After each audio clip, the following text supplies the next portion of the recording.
Salut. Alors là, on est au top au niveau des travaux, hein, forcément. On est le 28 juillet, donc toutes les boîtes partent en vacances en août, hein, à la Baule comme dans la région bauloise comme ailleurs. Donc là, c'est la dernière ligne droite. Donc je me retrouve exilé dans ma chambre pour le face à Pierrot de ce 28 juillet 2025. La première question de la semaine est de Romain Auray. Pourrais-tu faire un feat avec un youtubeur parisien, OP du PSG, l'immigré parisien ou autre, histoire de discuter sur la saison passée et de la future saison du club, les transferts futurs, les anecdotes que tu as eues quand tu suivais le PSG? Oui, pourquoi pas. Il faut me demander. Hein, c'est pas moi qui vais, faire de la demande. Moi, si on me demande, en général, je dis oui. Donc oui, a priori, si j'aime bien l'immigré parisien, il me fait rire. Voilà, si ça l'amuse de faire un truc avec moi, why not? Rod Jackie. Étant ancien supporter du PSG et ayant une attache avec la ville de Paris, vas-tu suivre le parcours du Paris FC avec un intérêt particulier, voire une certaine sensibilité, où ce club te laisse totalement indifférent? Je vois pas en quoi le fait d'être un ancien supporter du PSG provoquera chez moi un intérêt particulier pour le PFC. C'est un club, c'est un nouveau club en Ligue 1, c'est un deuxième club de la capitale, ce qui me paraît être quelque chose d'assez important pour le football français. Et puis c'est surtout un club qui a des moyens financiers. Et ça, c'est aussi vraiment quelque chose de très notable et dont tout le monde devrait se réjouir, parce que plus le football français a des moyens financiers hors droit télé, mieux il va se porter dans les années à venir. Donc, je vais suivre ça avec beaucoup d'intérêt, d'autant plus que j'aime beaucoup Antoine Arnaud. Donc évidemment, ça cogne aussi un peu. Hein. C'est du direct, enfin c'est pas du direct, mais enfin vous m'avez compris quoi. Guigui Lecomte, la saison à venir s'annonçait prouvante dans le prolongement de celle qui vient de se terminer. Est-ce que la probable usure des joueurs des grands clubs peut redistribuer les cartes pour la prochaine Ligue des Champions et permettre à des clubs de deuxième plan de se hisser jusqu'au bout? Non, je ne crois pas. Je ne crois pas parce que les grands clubs, au-delà d'avoir les meilleurs joueurs, ils ont aussi les effectifs les plus profonds. Et je pense que notamment au niveau de la Ligue 1, le PSG peut se permettre de jouer la plupart de ses matchs avec l'équipe B. Donc voilà, c'est à partir de là, le PSG va... Et les autres clubs européens, je veux dire, quels sont les autres clubs européens qui ont vraiment été impactés réellement par cette Coupe du Monde des clubs? Le Real qui a été en demi, et puis Chelsea qui a gagné. Les autres, bon... voilà, ça fait quand même une petite tournée, bon, c'est pas non plus... Après, c'est sûr que pour ceux qui vont avoir le championnat, la Ligue des Champions, la CAN plus la Coupe du Monde, je pense notamment à Achraf Hakimi, ça risque de faire beaucoup. Déo Susser, ou Déo Suser, je ne sais pas comment on prononce. Comment expliquer qu'aucun autre club que Paris n'ait attiré de gros investisseurs, en particulier du Moyen-Orient, comme c'est le cas en Angleterre? Si tu veux, les clubs anglais attirent parce que ce sont des clubs anglais, qu'ils appartiennent au championnat le plus riche, avec effectivement un intérêt sportif immédiat que malheureusement la Ligue 1 n'a pas. Pour attirer un club français, il faut qu'il y ait autre chose que le football. Et là, on comprend que les Qataris, ils ont été aussi attirés par la ville de Paris, dans laquelle ils ont déjà investi énormément bien avant le PSG. Et voilà, et en France, qu'est-ce qu'il y a comme autre ville susceptible d'intéresser des investisseurs du Moyen-Orient? Bordeaux, là, je veux dire, la spécificité de Bordeaux, c'est le vin. Donc pour des équipes pour des pays du Moyen-Orient, c'est pas forcément un argument terrible. Marseille, je pense que c'est une ville trop instable pour eux. Lyon, je suis même pas certain qui ça vous c'est. Le problème, c'est que le combat cesse faute de combattants. Rod Jackie, que penses-tu du fait que certains joueurs préfèrent aller jouer le maintien dans des clubs de première ligue plutôt que l'Europe en France? Et au-delà du fait que le championnat anglais soit le plus intéressant, ne trouves-tu pas que cela est une concurrence déloyale quand on voit que des promus anglais peuvent avoir plus de moyens financiers que des grosses écuries de Ligue 1? Oui, mais vous me faites rire. Le football n'est pas pro n'est pas un monde associatif, c'est un monde professionnel. où effectivement, ben voilà, il y a des pauvres, il y a des riches, et que les riches sont plus riches que les pauvres, et c'est comme ça.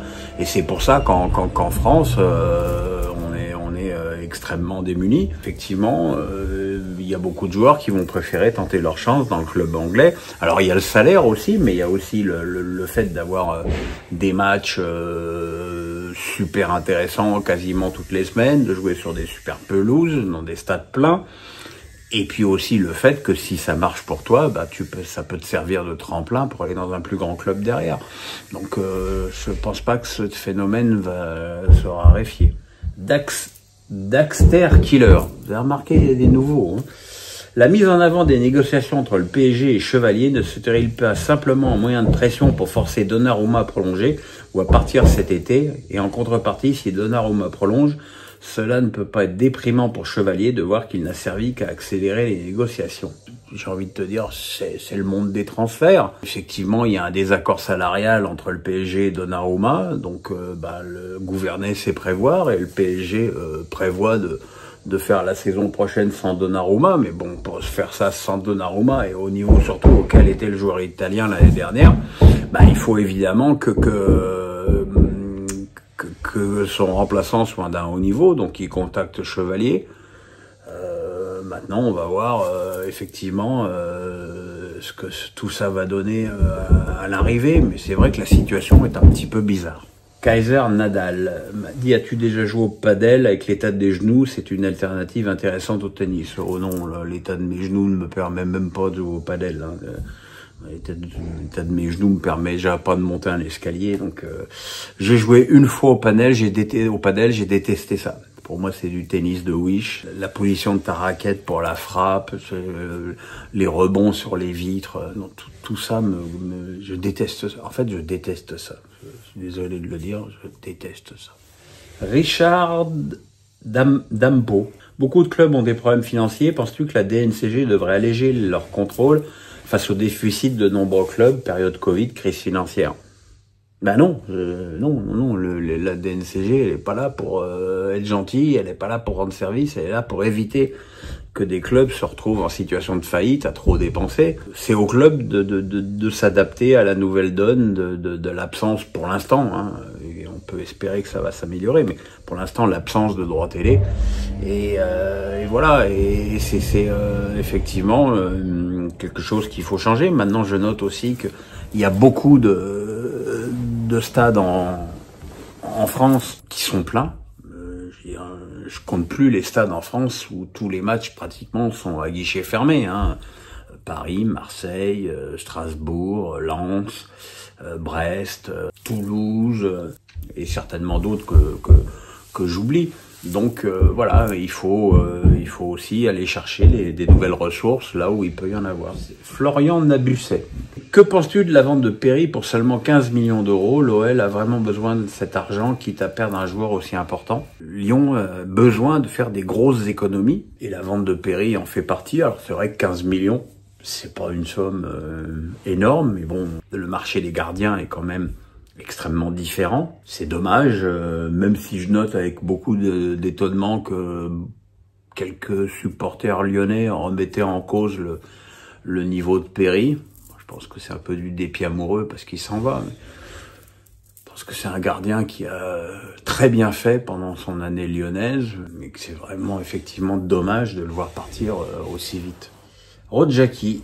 Toi qui connais bien Aubameyang, est-ce que tu le vois bien réussir à l'OM? Il y a 2 ans, il a performé dans une faible équipe phocéenne.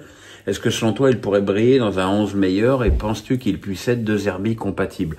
Alors, être De Zerbi compatible, oui, de par son style, parce que c'est quelqu'un qui peut jouer sur un côté, dans l'axe, quelqu'un qui bouge, qui a un attaquant de mouvement, et c'est ce que demande De Zerbi.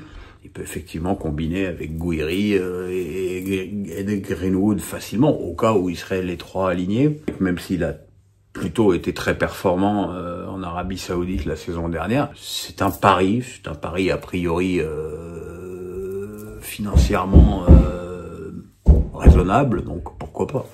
Léonel, que penses-tu du choix de Nathan Zézé qui part pour le projet Neom en Arabie Saoudite à 20 ans seulement et seulement une vingtaine de matchs de Ligue 1. Je pense qu'il va falloir s'y faire. Je pense qu'après s'attaquer aux vieux joueurs très prestigieux type Neymar et Ronaldo, aujourd'hui l'Arabie Saoudite veut des jeunes joueurs. Je pense que quand Simakan est parti de Leipzig pour aller là-bas, c'était déjà une sorte de signe. Après, bien sûr que l'aspect financier rentre en ligne de compte. Et puis voilà, il a 20 ans, il peut aller se gaver de pognon pendant 2 ans, et puis dans 2 ans, il aura 22 ans, et il sera... et il pourra revenir jouer en Europe. Je pense pas que le fait de jouer dans ce championnat-là va beaucoup lui faire perdre de niveau par rapport au fait de jouer à Nantes. Malgré toute l'affection que j'ai pour Nantes. The Z. Lors du match de Ligue des Nations contre l'Espagne, la plupart des défenseurs français étaient absents. On a vu que la France manquait de profondeur de banc en défense. Quand tu vois Lenormand et Laporte jouer pour l'Espagne, penses-tu que c'est une erreur de ne pas les avoir appelés? C'est le choix de Didier Deschamps. Alors bon, c'est plus un choix étonnant avec Laporte, qui aurait pu effectivement mériter d'être appelé plusieurs fois, que le Normand qui a un petit peu débarqué de nulle part. Après, c'est vrai que c'est pas banal d'avoir un rassemblement international où tu as 3 défenseurs centraux absents. C'est quelque chose qui normalement ne devrait quand même pas se renouveler très souvent. Maintenant, je suis pas certain que le Normand soit supérieur aux défenseurs centraux français qui sont là lorsqu'il n'y a pas de blessure. LFJ 87. Le PFC continue son mercato XXL, réussissant à récupérer une quantité remarquable de joueurs très intéressants, et ce avec un simple statut de promu, mais n'est-ce pas un risque réel que prend le club vis-à-vis du fair play financier? Stratégie dangereuse, car si le club ne finit pas européen à l'issue de la saison, il risque de ne pas rentrer dans leurs frais et d'être sanctionné. Comprends-tu ce manque de patience de leur part? Alors là, je crois que tu mélanges tout, parce que le fair play financier n'existe pas en France. Le fair play financier n'est qu'à l'échelle européenne. Et on sait qu'à l'échelle européenne, l'UEFA est patiente avec les nouveaux clubs qui arrivent avec de nouveaux investisseurs. Et avec de nouveaux investisseurs, il y a investir. Par exemple, ce qui se passe à Strasbourg avec Glouko, qui, effectivement, pour l'instant, est en déficit parce qu'ils investissent plus qu'ils n'ont de recettes. En plus, avec un stade émasculé de 40% de ses spectateurs à la Méno. Donc, non, il n'y a aucun risque de fair play financier pour le PFC. La famille Arnaud a les reins solides. Alors, ils recrutent des joueurs, enfin, ils n'ont pas non plus fait des trucs totalement extravagants non plus. Et puis, je pense pas du tout que l'objectif du club soit d'être européen dès la saison prochaine. Je pense qu'ils sont beaucoup plus patients que tu ne crois.